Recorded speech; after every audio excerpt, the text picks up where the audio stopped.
భాగవతము ఎందుకు శ్రవణం చేయాలి, భాగవతం వల్ల మనకేమి లాభాలు అని చెప్తున్నారు. ముఖ్యంగా మనం ఈ భాగవతము ముందుగా భాగవతం గురించి తెలుసుకుందాం. ఈ భాగవతాన్ని మనకు భగవంతుడిచ్చిన ఒక గొప్ప వరం. ఈ భాగవతాన్ని శ్రవణం చేయాలన్నా, మనం పఠించాలన్నా, భాగవతం గురించి తెలుసుకోవాలన్నా ముందుగా ఇది ఒక మానవ జన్మ ఎత్తిన మనకు మాత్రమే సాధ్యమవుతుంది. ఇది మనకి భగవంతుడిచ్చిన ఒక గొప్ప వరం.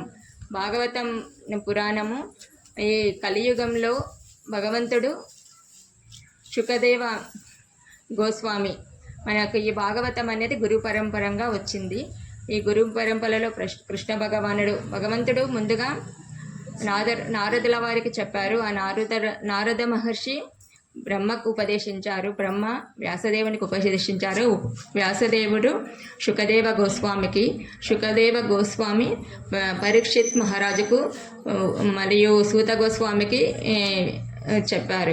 ఈ సూత గోస్వామి మళ్ళీ అక్కడ నైమిషారణ్యంలో మునులకు, ఋషులకు, వాళ్ళందరికీ కూడా ఉపదేశించాడు. ఆ విధంగా గురు పరంపరగా మనకు ప్రభుపాదుల దయ వల్ల, కృప వల్ల మనకు కూడా ఈ భాగవతము లభించింది. ప్రభుపాదుల వారు మనకు సునాయాసంగా అర్థమయ్యేటట్టు అతను చాలా వివరంగా అన్ని భాషలలోకి భాగవతాన్ని అనువదించి మనకు ఒక అమృత భాండాన్ని మన చేతికి అందించారు. అయితే ఈ భాగవతాన్ని మనము దాని యొక్క గొప్పతనము, భాగవతం చదవడం వల్ల ఏమవుతుంది, భాగవతాన్ని మనం ఎందుకు పఠించాలి, అసలు ఈ భాగవతం అంటే ఏమిటి అనేది ముందుగా తెలుసుకుంటే మనకు దానిపైన మళ్ళీ భక్తి భావన కలుగుతుంది. చదవడానికి మనకు ఒక ఇంట్రెస్ట్ కూడా లభిస్తుంది అన్నమాట. ఈ దేవాన్ దేవతలందరూ ఏమనుకుంటారంటే ఇక్కడ కలియుగంలో ఈ విధంగా భాగవత ప్రవచనాలు ఇవన్నీ జరిగేది చూసి ముల్లోకాలలో ఉన్న దేవాన్ దేవతలందరూ కూడా ఈ కలియుగంలో ఉన్న ఈ మానవ జనులందరూ ఎంత అదృష్టవంతులు, మనకు ఆ అదృష్టం లేదు, మనకు అసలు భాగవతమే లేదు, భాగవతం అంటే ఏమో తెలియదు కూడా. వాళ్ళకు భాగవతాన్ని అందరూ కలిసి సంకీర్తన చేస్తూ భాగవతాన్ని వినే అదృష్టము ఈ జనులకు లభించింది. మనం కూడా కలియుగం ఇక్కడ వెళ్ళి మానవ జన్మ ఎత్తింటే మానవ జన్మ తీసుకొని ఆ విధంగా మనం కూడా ఆ లాభాన్ని పొందాలి, మనకు అదృష్టం లేదు అని దేవాన్ దేవతలు అందరూ కూడా అనుకుంటారంట. బ్రహ్మలోకంలో బ్రహ్మ, శివలోకంలో శివుడు, దేవాన్ దేవతలందరూ కూడా ఈ విధంగా యోచిస్తుంటారన్నమాట. అయితే నారద మహర్షి ఎప్పుడైనా ముల్లోకాలు నారాయణ మంత్రాన్ని ఉచ్చరిస్తూ సంచరిస్తూ ఉంటారు కదా. ఒకసారి ఏమైందంటే నారదముని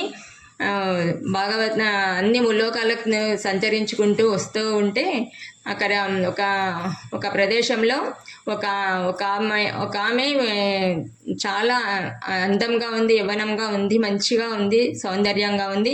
కానీ ఒక దగ్గర కూర్చొని చాలా బాధపడుతుంది అనమాట. బాధపడుతుంటే మన నారద మహర్షి వారు అక్కడికి వెళ్ళి, ఎందుకమ్మా నువ్వు బాధలో ఉన్నట్టున్నావు, ఎందుకు ఈ విధంగా బాధపడుతున్నావు, చూస్తే బాగానే ఉన్నావు కదా అంటే, లేదు మహర్షి గారు, నేను బాగానే ఉన్నాను, కానీ ఇక్కడ చూడండి నా పిల్లలు ఇద్దరు కూడా పడిపోయారు, వాళ్ళు ఉంటుంటేనే ముసలి వాళ్ళు అయిపోయారు, ఎందుకు ఈ విధంగా జరిగిందో తెలియదు, నాకు కూడా ముసలితనం వచ్చేసింది, సడన్గా మేము ముగ్గురం, వీళ్ళిద్దరు నా పిల్లలు, నేను ముగ్గురము ఇలా వస్తూ ఉంటే అనుకోకుండా మేము ఇద్దరము ముసలి వాళ్ళం అయిపోయాము, ఎందుకో తెలియదు. అలాగే ఏదో విధంగా కష్టపడుతూ నేను తిరిగి ఈ బృందావనానికి వచ్చాను. బృందావనానికి రాగానే నా ముసలితనం అంతా పోయి నేను యవ్వనంగా తయారైపోయాను, కానీ నా పిల్లలు ఇద్దరు మాత్రం ఆ విధంగానే ఉన్నారు, ఎందుకో తెలియడం లేదు, నేను అందుకే విచారంగా ఉన్నా అని అంటది. అన్నప్పుడు వీళ్ళు ఒకరు వైరాగ్యము, ఒకరు జ్ఞానము, వీళ్ళ పేర్లు నా పిల్లలు, నేను భక్తిదేవిని, నా పేరు భక్తి అని చెప్తుంది ఆమె. చెప్పినప్పుడు నారదుల వారు, అయ్యో అమ్మ అవునా, ఇంత విచిత్రం జరిగిందా, నువ్వు భద్రా బృందావనానికి రాగానే నీ యవ్వనం మళ్ళీ నీ ముసలిదనం పోయి నీ బృందావనానికి నీవు యవ్వనంగా అయిపోయావా, ఎంత విచిత్రము, ఎంత మహత్యం ఉంది ఇక్కడ. బృందావనం అంటే అది భగవంతుడు సాక్షాత్ రాధారమణుడు ఇక్కడ కాలు మోపి అడగాడి తిరగాడిన ప్రదేశం కాబట్టి ఈ ప్రదేశానికి ఇంత మహత్యం ఉంది అని నారదుల వారు అనుకుంటారనమాట. అయితే ఎలాగైనా సరే అమ్మ, నీ ఇద్దరు పిల్లలను కూడా నేను యవ్వనం వచ్చేటట్టు చేస్తాను సరే అని చెప్పి వాళ్ళ కోసం నారదులు ఆయనకు తెలియని శాస్త్రం లేదు, తెలియని ప్రతిదీ నారద మునులకు అన్నీ తెలుసు. కాబట్టి ఆయన ఫస్ట్ ఆయనకి ఏమేమి తెలుసో భక్తి ది 4 వేదాలు, వాళ్ళ కోసం 4 వేదాలు పఠించిండు, ఉపనిషత్తులు పఠించిండు, పురాణాలు 18 పురాణాలు చదివిండు, అన్నీ చదివిండు. కానీ ఏది చదివితే కూడా వాళ్ళలో ఇంకా రాలేదన్నమాట, యవ్వనం రాలేదు, అలాగే ఉన్నారు. నేను ఇంత చేస్తే కూడా భగవన్నామ స్మరణ కీర్తన అన్నీ చేసినా కూడా వీళ్ళు ఇలాగే ఉన్నారు, ఏం చేయాలని అలాగే వెళ్ళినప్పుడు అప్పుడు నారదమునికి చెప్తారు, నీవన్నీ చెప్పినావు కానీ భగవంతుని లీలల గురించి, కథల గురించి, ఆయన రూప గుణగానాలను గురించి వాళ్ళకి చెప్పలేదు, అవన్నీ చెప్పినావు, అందుకే వీళ్ళు ఆ విధంగా ఉన్నారు. ఎప్పుడైతే నువ్వు ఆ భగవంతుని, కృష్ణ భగవంతుని గురించి వాళ్ళకు బోధించు, వాళ్ళ లీలలు బోధించు, వాళ్ళ రూపగుణ అన్నీ బోధించు, అప్పుడు నువ్వు వాళ్ళకు యవ్వనం వస్తుంది అని చెప్తే అప్పుడు అవునా అని చెప్పేసి అప్పుడు నారదముని శ్రీమద్ భాగవతాన్ని కానీ చెప్తాడనమాట. వాళ్ళ ముందర చదివేస్తాడు కూర్చొని, భాగవతం అంతా చదవంగానే వాళ్ళిద్దరూ యవ్వనవంతులు అయిపోతారు. అప్పుడు అమ్మ భాగవతానికి ఇంత గొప్పతనం ఉందా, నేను ఇన్ని చదివితే ఇన్ని చేస్తే కూడా ఏం కాలేదు, ఒక భాగవతము భగవంతుని లీలలు రూపం గురించి వివరణ ఇచ్చి భాగవతం చదవంగానే వాళ్ళలో ఉన్న ముసలితనం పోయి మళ్ళీ యవ్వనం వచ్చేసింది అని. అంటే భాగవతానికి ఇంత గొప్పతనం ఉందన్నమాట భాగవతం. ఈ భాగవతము చదవాలంటే ముందుగా మనందరికీ కూడా భక్తుల సత్సంగం దొరకాలి. భక్తుల సత్సంగం వచ్చి ఫస్ట్ మనము భక్తి మార్గానికి ఎంటర్ కావాలి. భక్తి అంటే ఏమిటో తెలుసుకొని భక్తులమైనప్పుడు భక్తుల సమక్షంలో నామస్మరణ, ఫస్ట్ జపం, భగవంతుని జపం, నామకీర్తన చేసుకోవాలన్నమాట. ఆ విధంగా మనం భక్తి మార్గంలోకి వచ్చి ఎప్పుడైతే మనం జపం చేయడం స్టార్ట్ చేసి అన్ని నియమాలను పాటించి ప్రతినిత్యము గుడికి వస్తూ భగవంతుని సేవ చేస్తూ ఇక్కడ గురువులు చెప్పినవి వింటూ మనం ఆచరించినట్టయితే క్రమంగా మనలో భక్తి అనేది వస్తుంది. ఆ భక్తి అనేది వచ్చినప్పుడు మనకు శాస్త్రాల పైన కూడా పెరుగుతుంది అనమాట. మనం కూడా ఈ శాస్త్రం చదవాలి, ఇది చదవాలి, భాగవతం చదవాలి, భగవద్గీత చదవాలి, నలుగురు చెప్తున్నారు కదా గురువులు, వారు చెప్పే ప్రవచనాలు వినాలి అనేది మనకు కలుగుతుంది. ఎప్పుడైతే మనకు ఆ విధంగా కలుగుతుందో మనం భక్తి మార్గంలో ముందుకు వెళ్తామన్నమాట. భక్తి మార్గంలో ముందుకు వెళ్ళాలంటే మనము ఎప్పుడు భక్తుల సాంగత్యంలో ఉండాలి. మనం ఎప్పుడైతే భక్తుల సాంగత్యం లభిస్తుందో అప్పుడు మనము భక్తిలో ముందుకు వెళ్తాము. అప్పుడు శాస్త్ర అధ్యయనం చేయడానికి కూడా మనకు భగవంతుడు అవకాశం ఇస్తాడు, చేయగలం. కానీ ఈ భౌతిక జీవనంలో ఉన్నప్పుడు ఏమవుతుందంటే వేరే వేరే ఫిలాసఫీ అన్నీ చేస్తాం, ఏదో మొక్కుబడిగా భక్తి అనేది చేస్తాము, తిన్నామా ఉన్నామా కూర్చున్నామా చేస్తాము, ఈ రోజుకి ఇది చాలు ఇంతే అనేసి మనము అక్కడే ఉండిపోతాం అనమాట. ముందలకు అనేది రాము. ఏదో ఒక చదువుతాం, ఏదో 2 మంత్రాలు చదువుతాము, దీపం ముట్టిస్తాం, టెంకాయ కొడతాము, ఆరాధిస్తాము, అయిపోయింది ఈ రోజుకు, ఇంకా నేను ఈరోజు ఈ భక్తి చేశాను ఇంతే చాలు అనుకుంటాం. కానీ అవి చేసినప్పుడు ఏమవుతుందంటే మనకు ఎన్ని రోజులు ఎత్తినా, ఎన్ని జన్మలు ఎత్తినా ఏమవుతుందా మనకు మోక్షం అనేది లభించదు, పుణ్యం అనేది రాదు, అసలైన మార్గాన్ని మనం చేరుకోలేము. ఎప్పుడైతే ఒక గురు పరంపరలో ఉన్న గురువు ద్వారా మనము భక్తి మార్గంలోకి వస్తామో అప్పుడు అసలైన భక్తి అనేది ఏదో తెలుసుకొని అది ఆచరించడం వలన మనం భక్తి మార్గంలో ముందుకు వెళ్తామన్నమాట. మనకి ఎప్పుడే కానీ శ్రవణం ఉండాలి, కీర్తనం ఉండాలి, భక్తుల సాంగత్యం ఉండాలి. ఆ 3 ద్వారా ప్రతి మనిషి కూడా భక్తి మార్గంలో ముందుకు వెళ్ళడానికి సాధ్యమవుతుంది. భక్తి మార్గంలో ముందుకు వెళ్ళాలంటే ముందుగా జపం అలవాటు చేసుకోవాలన్నమాట. ప్రతి ఒక్కరూ ఒకే 16 మాలలు జపం చెప్పారు. కానీ మనకు 16 మాలలు అంటే స్టార్టింగ్లో ఎవరు చేయలేరు. ఒక మాల చేయడానికి ఒక మాల చేయడానికి ఇంత టైం పడుతుంది, నాకు అక్కడ ఆ పని ఉంది ఈ పని ఉంది చేయలేం బాబోయ్ అనుకుంటారు. అయితే అదే కాదు, క్రమంగా మనము సాధన చేయాలి. సాధన ద్వారా అలవాటు అవుతుంది. ఎప్పుడైతే మనము క్రమం తప్పకుండా జపం చేస్తూ నియమాలను పాటిస్తూ ఉంటామో అప్పుడు మనము భక్తి మార్గంలోకి వస్తాము. ఈ భక్తి మార్గం అనేది భగవంతుడు మనకి ఇచ్చిన గొప్ప వరము. దీనిని ఈ మానవ జన్మలో మనము వృధా చేసుకోవద్దు. మనకు మానవ జన్మ రావడమే దుర్లభము. వచ్చినప్పుడు ఒకవేళ మనకి ఈ జన్మలో భక్తి లభించలేదంటే ఇంకా మళ్ళీ ఈ జన్మ వృధా అయిపోతుంది. మళ్ళీ స్టార్ట్ 84 లక్షల జీవరాశుల నుంచి మళ్ళీ మనకి ఏ జన్మ వస్తుందో తెలియదు, ఆ జన్మలో మనకు భక్తి అనేది తెలియదు. కాబట్టి ప్రతి జీవుడు కూడా భక్తి మార్గంలోకి రావాలి, ఆచరించాలి. గురు పరంపరలో ఉన్న గురువుల ద్వారా అధ్యయనం చేసి అసలైన భక్తిని మనం ఆచరించాలి. భక్తి నానా విధాలుగా నానా రకాలుగా ఉంది. గురువులు కూడా ఉన్నారు, అందరి గురువులను కూడా మనం నమ్మేటట్టు లేదు. ఎప్పుడైతే మనం గురు పరంపరలో ఉన్న గురువులను నమ్మి వారి ద్వారా శాస్త్రాధ్యయనం చేసినట్లయితే అది మనకు కరెక్ట్గా ఉంటుందన్నమాట. ఇక్కడ శుక మహర్షి ఏం చెప్తున్నాడంటే, నేను శుకదేవ గోస్వామి చెప్తున్నాడు, నేను విధి నిషేధములకు పరునైనట్టి అత్యుత్తమ ఆధ్యాత్మికవాది శ్రీకృష్ణ భగవానుని గూర్చిన శ్రవణ కీర్తన కార్యంనే ముఖ్యంగా చేపట్టుమని శ్రీల శుకదేవ గోస్వామి పలికిన విషయము అతని స్వీయ ఉపమానం ద్వారా పరిశీలించబడుచున్నది. ముక్త పురుషుడును అత్యుత్తమ ఆధ్యాత్మికవాదియును అయినందున శుకదేవ గోస్వామి పరీక్షిత్ మహారాజు యొక్క చివరి 7 దినముల సభయందు ఉపస్థితులైనట్టి సమస్త మునులచే అంగీకరించబడెను. శ్రీకృష్ణ భగవానుని దివ్య కర్మలచే తాను ఆకర్షితుడనైతిననియు పిదప గనుడగు తన తండ్రి అయిన శ్రీ ద్వైపాయన వ్యాసదేవుని ద్వారా శ్రీమద్ భాగవతమును అధ్యయనం చేసిననియు తన జీవితమునే అతడు ఉదహరించుకున్నాడు. ఇక్కడ శుకదేవ గోస్వామి చెప్తున్నాడు అనమాట. ఆయన భగవానుని గూర్చి శ్రవణ కీర్తనం చేయడం ద్వారా మనము భక్తి మార్గంలో ముందుకు వస్తాము. అతడు ఎప్పుడైతే ఒక ముక్త పురుషుని ద్వారా మనము ఆధ్యాత్మిక ప్రవచనాలు వింటామో అప్పుడు విన్న తర్వాత అది మనకు భక్తిలో ముందుకు వెళ్ళడానికి అర్హత లభిస్తుందన్నమాట.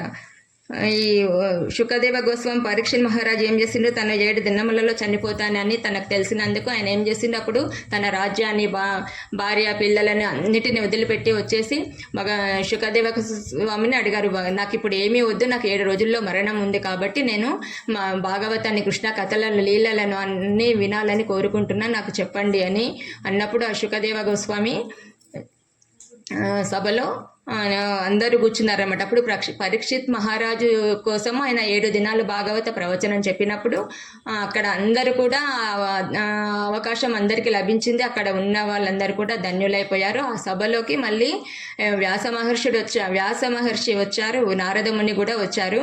ఆయన మళ్ళీ వ్యాస మహర్షి ఏమో శుకదేవునికి గురువు, నారద మహర్షికి తన గురువు యొక్క గురువు కూడా వచ్చారనమాట. నారదుడు వ్యాస మహర్షి కూడా వచ్చి కూర్చున్నారంట. శుకదేవ గోస్వామి ప్రవచనం చెప్తున్నారు విందామనేసి ఆ 7 రోజులు కూడా ప్రతి ఒక్కరు ఏమీ లేదు అట్లే కూర్చొని అంత చక్కగా భాగవతాన్ని శ్రవణం చేశారంట.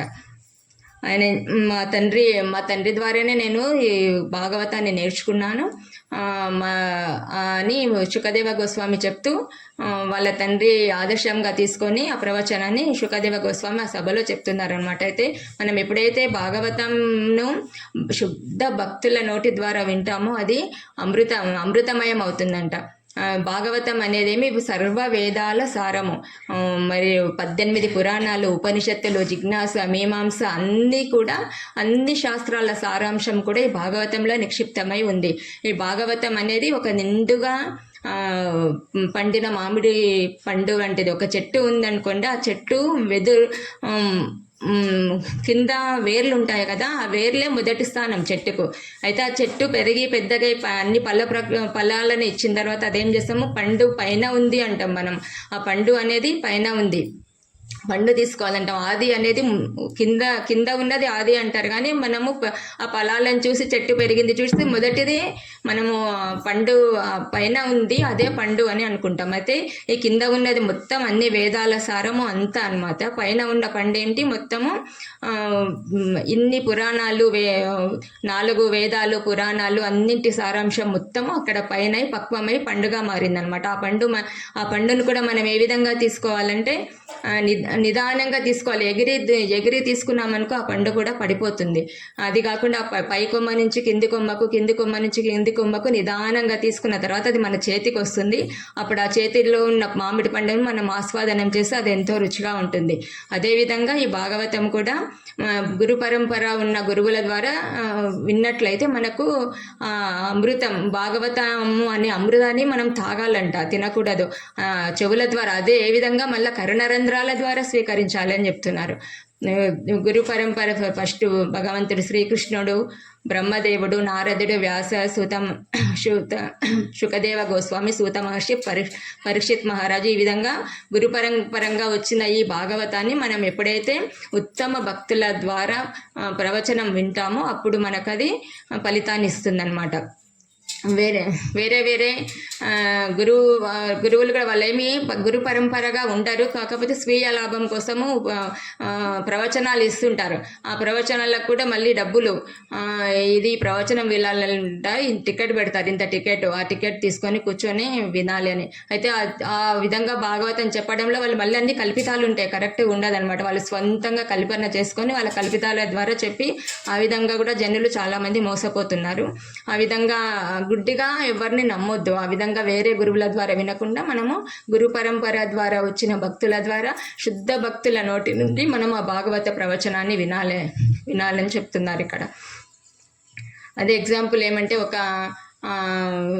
స్టూడెంట్ ఉన్నాడు, ఎంబీబీఎస్ స్టూడెంట్ మామూలు ఒక వ్యక్తి ఉన్నాడు. ఆయన ఏం చేస్తాడు, మెడికల్ షాప్కి పోయి ఒక అనారోగ్యం అవుతుంది, మెడికల్ షాప్కి పోయి అన్ని మందులు తెచ్చుకొని చేసి, నాకు ఈ మందులన్నీ తెలుసు, నేను ఇప్పుడు రేపు పోయి సర్జరీ చేయమంటే కూడా చేస్తాను అనుకుంటే అతనికి అలో ఇవ్వరు సర్జరీ చేయడానికి. ఎందుకంటే ఇప్పుడైతే ఒక విద్యార్థి చదివి పాస్ అయ్యి ఎంబీబీఎస్ చదివి సర్టిఫికేట్ తీసుకొని అతను గొప్ప డాక్టర్ అవుతాడు, అండ్ అతనికి ఒక సర్టిఫికేట్ రావాలి. ఆ సర్టిఫికేట్ వచ్చిన తర్వాతనే మళ్ళీ చిన్న అందరి డాక్టర్ల పర్యవేక్షణలో అతను ట్రైనింగ్ తీసుకున్న తర్వాత అతనికి చక్కగా ఈయనకు ఆపరేషన్ సర్జన్ చేయడానికి వస్తుందా రాదని తెలిసినప్పుడే అతనికి పర్మిషన్ ఇస్తారు. నువ్వు కరెక్ట్గా ఉన్నావు, ఇప్పుడు నువ్వు వెళ్ళి ఆపరేషన్ చేయొచ్చు అని. అప్పుడు అతను పోయి ఆపరేషన్ చేయొచ్చు. అదేవిధంగా శుద్ధ భక్తుల ద్వారా, ఎప్పుడైతే శుద్ధ భక్తులు వాళ్ళకి అన్నీ తెలుసు కాబట్టి వాళ్ళ భక్తుల ద్వారా ప్రవచనం అనేది మనం విన్నప్పుడు ఏమవుతుందంటే అది ఇంకా అమృతమయం అవుతుంది, అమృతాన్ని తాగినట్టు అవుతుంది అన్నమాట. మళ్ళీ గోపికలు కూడా ఇప్పుడు గోపికలను తప్పుగా అర్థం చేసుకుంటారు. దేవుడిని వెన్న దొంగిలించాడు కృష్ణుడు అనే చెప్తారు. కానీ దానికి కారణం కూడా గోపికలే. వాళ్ళు ఒకసారి యశోదామాత ఏం చేస్తుంది, తన కృష్ణుని కోసం రకరకాల పిండి వంటలు అన్నీ చేస్తుంది, ఆమె భోజనానికి అన్నీ రెడీ చేస్తుంది. కానీ ఎన్ని పెట్టినా కానీ కృష్ణుడు ఏమంటాడు ఒకరోజు, అమ్మ నీవెన్ని చేసినావు కానీ నాకు ఇవేవి నచ్చలేదు, ఏమీ వద్దు, నాకు వెన్న అంటే చాలా ఇష్టం, నాకు వెన్న కావాలి అని అడుగుతుంటాడు. అడిగినప్పుడు అక్కడ ఉన్న గోపికలు ఆ మాట వింటారనమాట. అమ్మ కృష్ణునికి వెన్న ఇష్టం, అయితే రేపు మా కృష్ణుని కోసం నేను వెన్న చాలా తయారు చేసి పెడతాను, ఆ కృష్ణుడు మా ఇంటికి వచ్చి వెన్న తినాలి, మా ఇంటికి వచ్చి వెన్న తినాలని ప్రతి ఒక్క గోపిక అనుకుంటారు. అనుకున్నందుకు భగవంతుడు సర్వంతర్యామి, తనకు తెలియనిది ఏముండదు, తనకు తెలుసు ఇంకా ప్రతి ఒక్కరు నన్ను రావాలని కోరుకుంటున్నారు కదా, వీళ్ళ కోరికను నేను నెరవేర్చాలని చెప్పేసి భగవంతుడు ఏం చేస్తాడు, ప్రతిరోజు ఒక్కొక్కరి ఇంట్లో పోయి వెన్న దొంగిలించి తింటాడనమాట. అది గోపికలు కోరుకున్నదే భగవంతుడు చేసిండు, భగవంతుడు దొంగ కాదు. ఇక్కడ చేయడానికి ఏమంటారు, చూడు భగవంతుడే ఈ విధంగా చేస్తున్నాడు అని అనుకుంటారు. అది భగవంతుడు ప్రతి ఒక్కరి హృదయంలో ఏముందో తనకు తెలుసు, వారి కోరికలు నెరవేర్చడానికి తనను తాను ఆ విధంగా అర్పణ చేసుకుంటాడు భగవంతుడు. అది గోపికలు ఆ విధంగా వాళ్ళు ఏం చేస్తున్నారు, ఎప్పుడు నిత్యం కృష్ణ స్మరణ చేస్తున్నారు. కృష్ణ ఈరోజు మా ఇంటికి రావాలి, కృష్ణ ఈ విధంగా చేశాడు, ఆ విధంగా చేశాడు, కృష్ణుడు అలా ఉన్నాడు, ఇలా ఉన్నాడు, ఆ విధంగా రెడీ అయ్యాడు, యశోదామాత ఈ విధంగా చేస్తుంది. ఎప్పుడు వాళ్ళకి ఏమవుతుంది, గోపికలు నిత్యము భగవంతుని స్మరణనే వాళ్ళకు. అందుకే ఇప్పుడు అందరి భక్తుల కన్నా కూడా గోపికలు చాలా ఉత్తమమైన భక్తులు అనమాట. వాళ్ళకు ఏమీ తెలియదు, ముట్టి నిస్వార్థమైన భక్తి వాళ్ళది. ఎప్పుడు కూడా ప్రతి విషయానికి తిన్నా కూర్చున్నా పండుకున్నా లేచినా కృష్ణ కృష్ణ కృష్ణ ఇది తప్ప వాళ్ళలో స్వార్థం అనేది లేదు, కోరికలు అనేది అసలే లేదు. అంటే మనం ఎప్పుడే కానీ నిస్వార్థంగా కోరికలు లేకుండా శుద్ధమైన మనస్సుతో భగవంతుని సేవ చేయాలి, భగవంతుని భక్తి చేయాలి, నామస్మరణ చేయాలి, ప్రవచనాలు వినాలి, స్మరణం కూడా చేయాలి, కీర్తనం కూడా చేయాలన్నమాట. ఈ విధంగా చేయడం వల్ల మనము భక్తిలో ముందుకు వెళ్ళడానికి మనకు ఎంతో సానుకూలంగా ఉంటుంది. ఈ భాగవతం అనేది కూడా శబ్దావతారం, భగవంతునిది శబ్దావతారం అన్నమాట.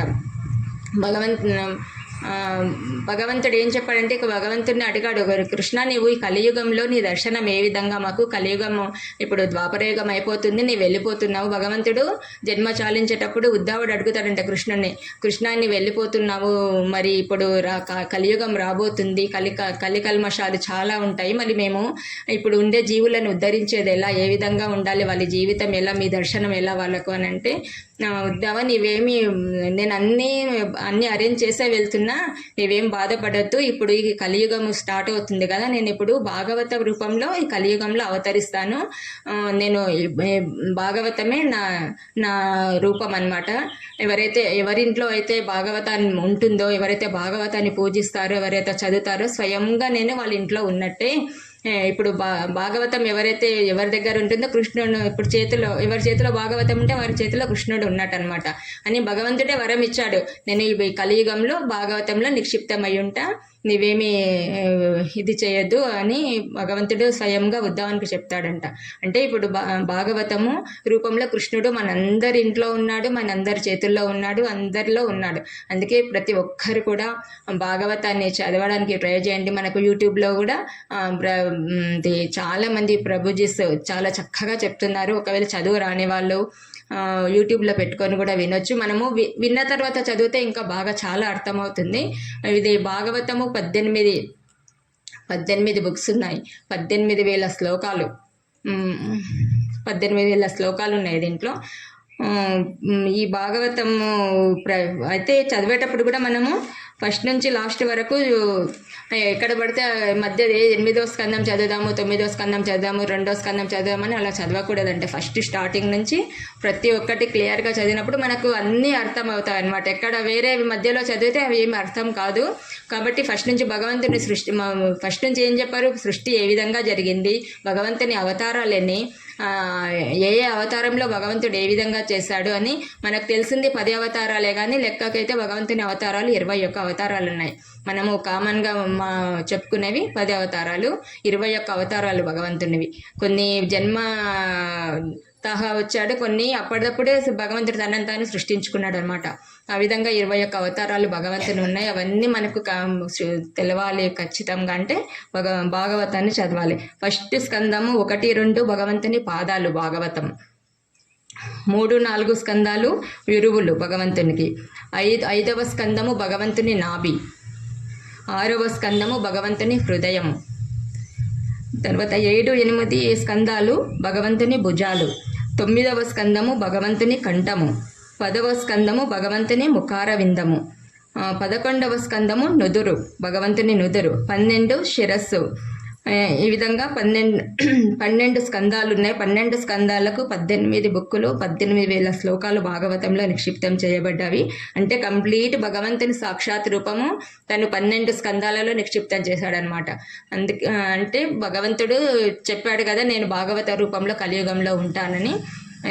ఇది భాగవతానికి ఉన్న మహత్యం అనమాట. అందుకే ప్రతి ఒక్కరు కూడా భాగవతాన్ని తీసుకోండి. ఇప్పుడు ఎవరింట్లో అయితే భాగవతం ఉంటుందో అక్కడ సమస్త నదులు, దేవతలు, 4 వేదాలు, పురాణాలు అన్నీ కూడా ఉన్నట్టు అనమాట వాళ్ళ ఇంట్లో. అక్కడ మనకు ఎలాంటి, ఎప్పుడైతే భాగవతం మన ఇంట్లో ఉంటుందో అప్పుడు మన ఇంట్లో కూడా అన్నీ సవ్యంగా జరుగుతాయి, అంతా మంచిగా ఉంటుందన్నమాట. భగవంతుడే సాక్షాత్ మనకు ఉన్నాడు కాబట్టి మనకు అడుగడుగున భగవంతుడు మనల్ని కాపాడుతూనే ఉంటాడు.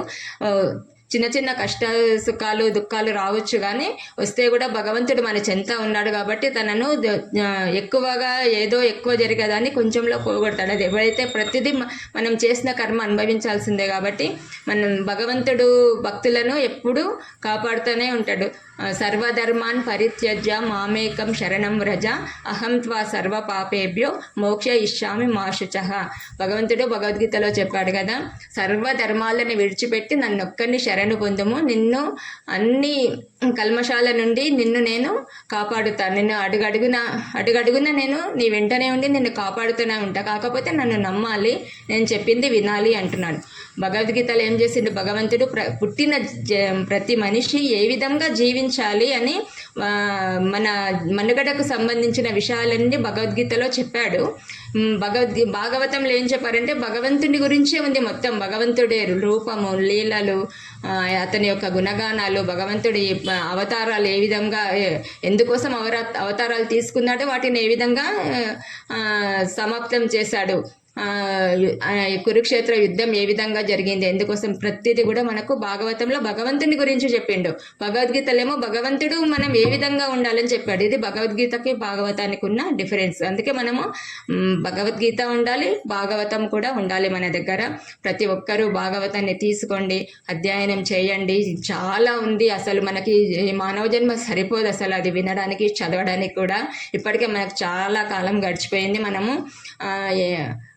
ఇన్నేళ్ళ నుంచి భౌతిక జీవితంలో ఉన్న మనకేమి తెలియదు.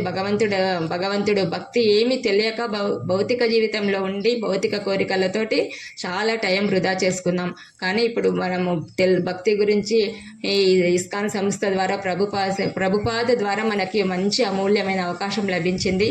ఈ అవకాశాన్ని మనం అందరం కూడా సద్వినియోగం చేసుకోవాలి. ప్రతి ఒక్కరూ ఇప్పుడు ఇంతమంది వస్తున్నారు కదా, ప్రతి ఒక్కరు మీ స్నేహితులకు బంధువులకు అందరికి కూడా చెప్పండి. ప్రతి వారము టెంపుల్కి వస్తే ఇక్కడ భాగవత ప్రవచనం ఉంటుంది, భగవంతుని సేవ చేయొచ్చు.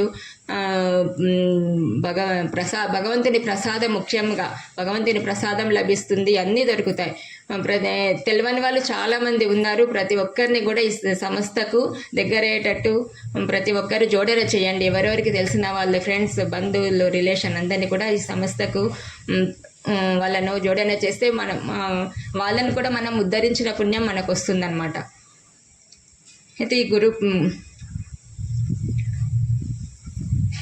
పరంపర ద్వారా ఈ భాగవతాన్ని మనము వినాలి, తెలుసుకోవాలని చెప్పాం కదా. ఇప్పుడైతే భాగవతం గురు పరంపరలో వస్తుంది.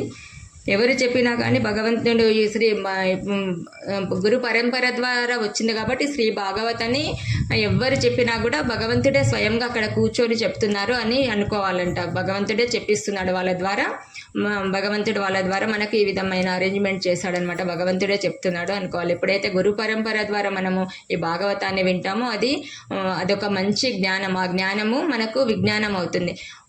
మనం గురువు దగ్గర కూడా మనం వెళ్ళాలి వినయంగా. మనకేమన్నా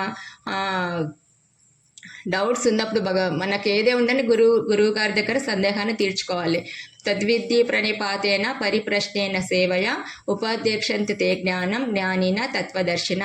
మనకు భక్తి మార్గంలో కానీ భౌతిక జీవనంలో కానీ ఏమన్నా డౌట్స్ ఉన్నప్పుడు ఏం చేయాలంటే ఫస్ట్ మనం గురువు గారి దగ్గరికి వెళ్ళి వాళ్ళ ప్రవచనాలు వినాలి. విన్న తర్వాత వాళ్ళకి ఏమన్నా డౌట్స్ ఉంటే వినయంగా గురువును అడగాలన్నమాట. గురువు నాకు ఈ విధంగా సందేహం ఉంది, ఏ విధంగా నేను దీన్ని కొనసాగించాలి, ఏ విధంగా చేసుకోవాలనే సందేహం ఉంటే మనము అతనికి సేవ చేసి వినయంగా ప్రేమతో గురువును అడిగి క్వశ్చన్ అడిగి మనం అతని ద్వారా అన్ని తెలుసుకోవాలంట. ఆ విధంగా గురువు ద్వారా మనం జ్ఞానాన్ని పొందాలి. అది గురువుకు సేవ చేయడం ద్వారా మనం ఎంత గురువుకు మనం సేవ చేస్తామో గురువుకు మనం భగవంతునికి అంతగా దగ్గర అవుతాం అనమాట. మనం ఇప్పుడు ప్రతి ఒక్కరికి కూడా మానవ జీవితంలో గురువు అవసరమే. గురువు ద్వారానే మనము భగవంతుని చేరుకోగలము. కాబట్టి ప్రతి ఒక్కరు కూడా గురువును స్వీకరించాలి. ఆ గురువును కూడా గురు పరంపరలో ఉన్న గురువును మాత్రమే స్వీకరించాలి. మనం ఎప్పుడైతే గురువుకు సేవ చేసి జ్ఞానాన్ని తెలుసుకుంటామో ఆ జ్ఞానము అది విజ్ఞానంగా మారుతుందన్నమాట. ఆ జ్ఞానం అనేది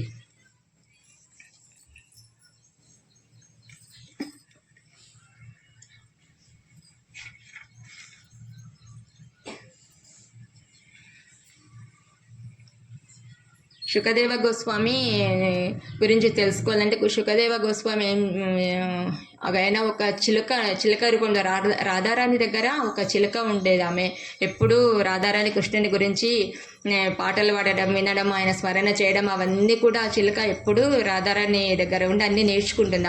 ఆ చిలుక కూడా కృష్ణ భక్తి రాలన్నమాట. ఆ చిలుకనే శుకదేవ గోస్వామిగా జన్మం తీసుకుందంట. శుకదేవ గోస్వామి తన తల్లి గర్భంలో ఉన్నప్పుడు ఆయన ముక్త పురుషుడు, ఫుల్ వైరాగ్యం అనమాట. నేను ఎక్కడ బయటికి వస్తే మళ్ళీ నేను ఈ భౌతిక జీవనానికి అలవాటు పోయి భక్తి వైరాగ్యాన్ని మర్చిపోతానేమో, మళ్ళీ భౌతిక జీవనంలో ఉంటానేమో. అతను అసలు బయటికే గర్భం నుంచి రాడంట. 16 సంవత్సరాల బాలునిగా ఒకేసారి బయటికి వస్తాడంట శుకదేవ గోస్వామి.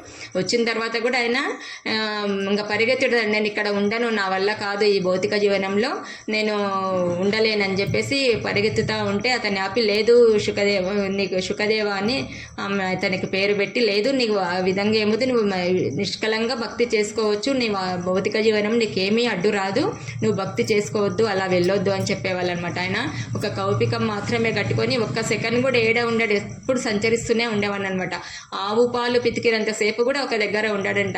ఎక్కడ ఆవు కనిపించని, ఒక గురువు కనిపించని, ఏం కనిపించని, ఆయన ఎప్పుడు కృష్ణలీలలను స్మరణ చేసుకుంటూ కృష్ణుని ధ్యాస, కృష్ణుని గురించే మాట్లాడుతూ ఇంకా ఎప్పుడు ఆ విధంగానే ఉండేవాడు అనమాట. అయితే ఆయన మళ్ళీ అలాంటి మనిషి కూడా ఏం చేసిండు, తన తండ్రినే గురువుగా స్వీకరించి భాగవతాన్ని మళ్ళీ అన్నీ కూడా తెలుసుకొని ఇంకా భాగవత ప్రవచనం చేస్తూ ఉన్నాడనమాట. ఆ విధంగా పరీక్షిత్ మహారాజు ఏమైండు, 7 రోజులు ఆయన ముక్తిని పొందిండనమాట. తను స్వయంగా ఈ పరీక్షిత్ మహారాజు ఎవరు, అభిమన్యుని తండ్రి, అతను అభిమన్యునికి కొడుకు పరీక్షిత్ మహారాజు. ఆయన కడుపులో ఉన్నప్పుడే భగవంతుని దర్శనం కూడా చేసుకున్నాడు కృష్ణుడు. అతనే కృష్ణ భగవానుడు వాళ్ళ తాత అవుతాడు. అతను మా తాతగారు ఏ విధంగా ఉన్నారు, ఏ విధంగా చేశారు, ఆయన గుణకర్మలు ఏమిటి, వాళ్ళ బాల్యం ఎలా గడిచింది, ఏ విధంగా ఉందని ప్రతిదీ కూడా పరీక్షిత్ మహారాజు అడిగి తెలుసుకున్నారనమాట శుకదేవ గోస్వామి ద్వారా. ఈ భాగవతంలో ఈ విధంగా భగవంతుని గురించి రూప, నామ, లీల, గుణాలు అన్నీ కూడా వర్ణించబడ్డాయి.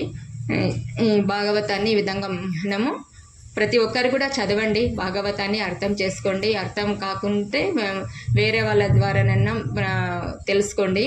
మనకు ఛానల్స్లో కూడా చాలా వస్తున్నాయి కాబట్టి అందరూ దయచేసి భాగవతాన్ని ముందుగా భగవద్గీత చదవండి. భగవద్గీత అర్థం తర్వాత భాగవతం స్టార్ట్ చేయండి చదవడము. భాగవతం యొక్క గొప్పతనము, భాగవతం ఎందుకు చదవాలనేది ఇదన్నమాట. ఈ విధంగా. హరే కృష్ణ.